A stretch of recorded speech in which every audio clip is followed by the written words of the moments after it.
کیا آپ جانتے ہیں کہ رمضان میں ایک ایسا عمل ہے جو آپ کے تمام گناہوں کو معاف کروا سکتا ہے؟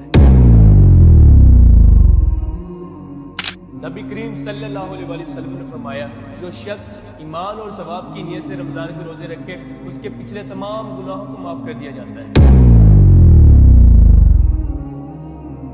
السلام علیکم ورحمۃ اللہ وبرکاتہ۔ آج الحمدللہ ہم رمضان کے تیسرے دن میں داخل ہو چکے ہیں۔ یہ مہینہ اللہ تعالیٰ کی رحمت اور مغفرت اور جہنم سے نجات کا مہینہ ہے۔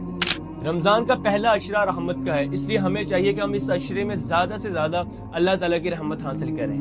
اللہ تعالیٰ قرآن میں فرماتے ہیں کہ بے شک میں اس شخص کو معاف کرنے والا ہوں جو توبہ کرے، ایمان لائے اور نیک کام کرے۔ آج کے دن ہم یہ نیت کریں گے کہ ہم اللہ سے سچے دل سے توبہ کریں گے، نماز کی پابندی کریں گے اور رمضان میں اللہ کی رحمتیں حاصل کرنے کی کوشش کریں گے۔